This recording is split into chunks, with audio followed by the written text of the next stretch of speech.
आज हम व्याकरण के एक टॉपिक को कवर करेंगे जिसका नाम है विशेषण। क्या नाम है? विशेषण। तो सबसे पहले इसकी परिभाषा देख लेते हैं।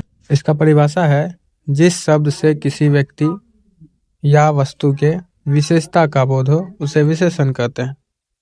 मतलब यह कि जिस शब्द से किसी व्यक्ति या वस्तु के विशेषता का बोध होगा उसका विशेषता बताई जाएगी, उसी को विशेषण कहा जाएगा। विशेषण के भेद के बारे में देखें तो विशेषण के टोटल 4 भेद होते हैं।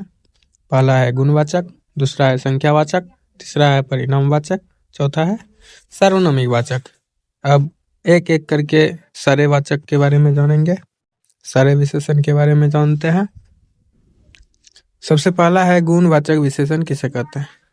इसका परिभाषा होता है जिस शब्द से संज्ञा या सर्वनाम के गुणों का बोध हो उसे गुणवाचक विशेषण कहते हैं।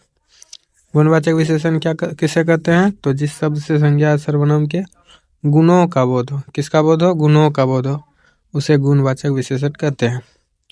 जैसे काला, सफेद, लंबा, मोटा, छोटा, ये सारे क्या है? ये गुण है। तो गुणवाचक विशेषण में क्या आ जाता है?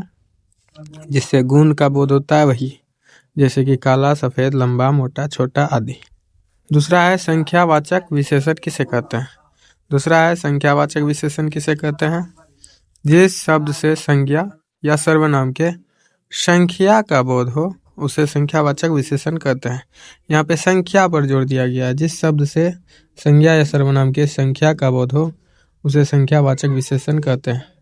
जैसे 2 घोड़े, 3 गधे, 4 बकरी, 5 गाय आदि। वैसे इस विशेषण को यदि याद रखना है तो इसमें उन सारे चीज़ों को संख्यावाचक विशेषण कहा जा सकता है जिसको गिना जा सकता है। जैसे कि 2 घोड़े हैं, 3 गधे हैं, 4 बकरी है, 5 गाय है आदि।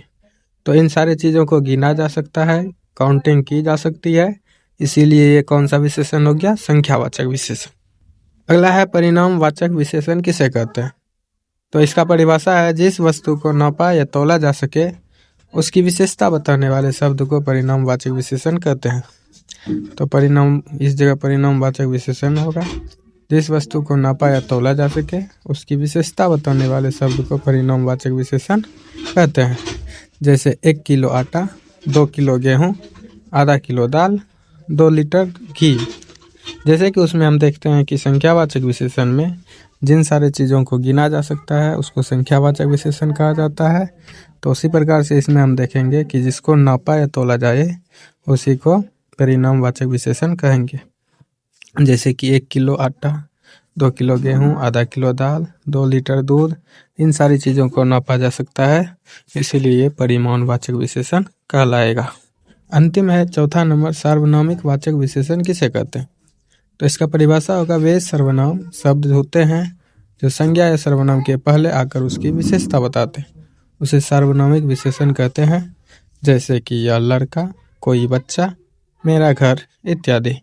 तो इसमें जो है यह सार्वनामिक विशेषण है, कोई बच्चा, कोई जो है सार्वनामिक विशेषण है, मेरा घर में मेरा क्या है? सार्वनामिक विशेषण है। इस प्रकार से चारों विशेषण खत्म होता है। इसमें कुछ इम्पोर्टेंट पॉइंट है, उसको देख लेते हैं।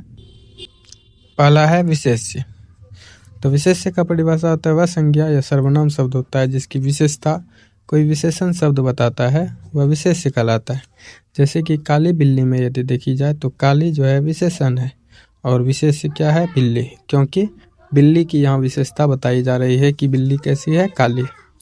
ऊंचा ऊँट में यदि देखा जाए तो इसमें विशेष्य जो है ऊँट है, क्योंकि ऊँट जो है ऊंचा है, वो विशेषता बता रहा है। आगे है मोटा हाथी। इसमें मोटा कौन है? हाथी। तो हाथी जो है इस जगह विशेष्य है और इसमें छोटा लड़का है, इसमें लड़का जो है इस जगह विशेष्य है। कहने का तात्पर्य यह है कि जिसकी विशेषता बताई जाती है उसी को विशेष्य कहा जाता है। आगे है प्रविशेषण। विशेषण, इसकी परिभाषा होती है विशेषण की विशेषता बताने वाले शब्द को प्रविशेषण कहा जाता है। जैसे कि बहुत मोटा आदमी, बिल्कुल दुबली औरत। इसमें यदि देखा जाए तो आदमी जो है विशेष्य है, मोटा जो है विशेषण है और इसमें बहुत जो है ये विशेषण की विशेषता बता रहा है, इसीलिए ये प्रविशेषण है। तो इसी प्रकार से दुबली, बिल्कुल दुबली औरत में क्या हो जाएगा? बिल्कुल बिल्कुल हो जाएगा प्रविशेषण, क्योंकि औरत जो है विशेष्य है, दुबली जो है विशेषण है, और बिल्कुल दुबली है, इससे पता चल रहा है कि ये दुबली जो है बिल्कुल दुबली है, इसका मतलब ये प्रविशेषण है। और इस प्रकार से हमारा ये विशेषण का टॉपिक खत्म होता है। मिलते हैं अगले वीडियो में।